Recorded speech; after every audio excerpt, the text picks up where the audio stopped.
Hey everybody, I'm here at Boys and Girls Country and we're going to be talking all about friendship.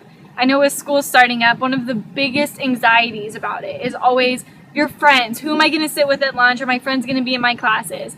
So we're going to talk about some good ways to keep friends, make friends, and figure out who the best people are to hang out with. So stay tuned. Free2Love. So what are some qualities that you look for in a friend? Trustworthy. Trustworthy. And, always there for you. Yeah, that's really important. And what do you do if a friend isn't always there for you? Just try and distance myself from them. That's really good advice. And what are some ways to find friends in school? You could do clubs, and you can just do after-school activities. Kind of put yourself out there. That's great advice. You're not going to make any friends if you're just sitting in the corner, right? Thank you, guys. What does being a true friend mean to you?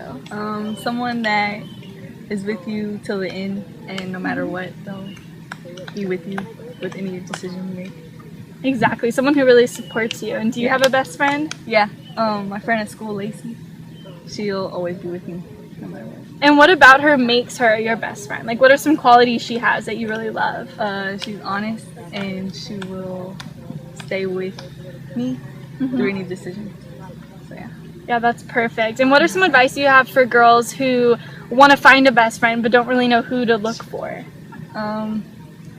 Well, I mean, I guess just going out of your little circle in your little box and going out. Because my friend Lacey, she's nothing like me. Really? But we get along like really close. And sometimes that just happens that way. Yeah.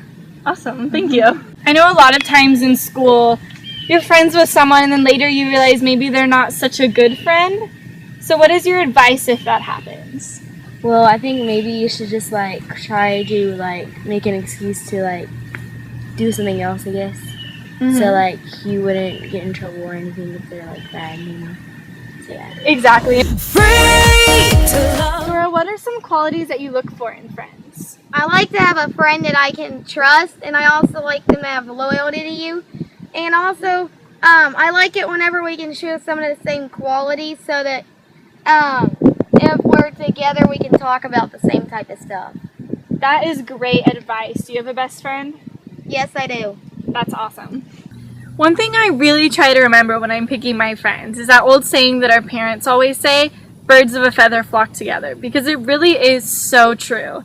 The type of people you hang out with, people are going to assume that you're like them. And you want to make sure that's really positive because a reputation can honestly last you forever. And what's your best advice for girls who are hanging out with the wrong crowd maybe? Their friends are causing drama and they don't know how to get out. I just happen to be busy anytime a person of high drama comes around. I find something else to do with my time. That's great advice. And what is your best advice for keeping a good friend? I mean, say that you've made a great friend. And what's your best advice for sustaining that relationship and remaining close with them? To be there for them and show them that you really care about their problems and what they're going through. And just show them that you're always going to be that friend that's going to be there for them and always going to care about them like their brother or sister to them. Right, to be supportive is really important. That's great advice. Thank you, guys. And what are some qualities someone might have that would make you not want to be friends with them? They're rude to somewhat other people, and sometimes you don't know who they are. And they just name things out oh look over there, she's ugly and stuff like that. And they don't even know who that person is, you know? Exactly. Come with me. We're going to go find Matt Mears. He's the director of Boys and Girls Country. We'll see what he has to say about friendships. I'm here with Matt. He works at Boys and Girls Country. So working here, what do you see with the kids whenever they're making friends or losing friends? What is the dynamic? Do girls cause more drama, or what's the deal? Absolutely. Girls, they love the flair and the drama and the da-da-da-da, you know. I think, and it's so stereotypical, but that's the truth. It really is what we see, and I think what you could see anywhere, that they get so caught up in it and get more emotional about it and can turn on each other and sort of use each other. And I've seen that on a personal level in my own family situation. What's your best advice for kids who are trying to have good friendships and don't really know how to go about it? You know, it's so cheesy and cliche, but be yourself. And if it doesn't happen, then it's not supposed to happen, and you don't want to be friends with those people anyway. Don't get caught up in the drama and in the cliquishness of school that can happen and that kind of thing. And just be yourself. Find what works for you. Find people that work with your personality and have the same interests as you, and can go with you in the same ways. That's great advice. And now that you're out of school and an adult, do you still have the drama finding friends, or do you hear about it, or is it more just everybody does their own thing?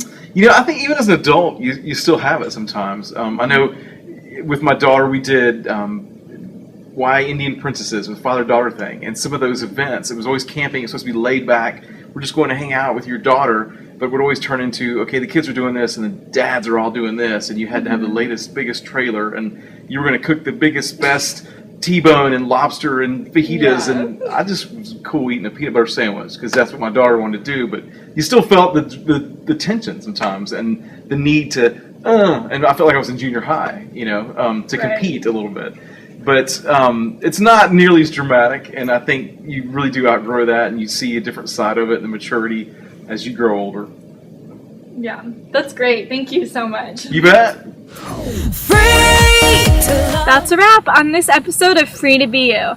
I think what we really learned in this episode is that you need to be careful who you choose to be your friends, because you can get in really toxic situations really fast. But if you get really amazing friends, you need to make sure you keep them, because that's something that can definitely last you a lifetime.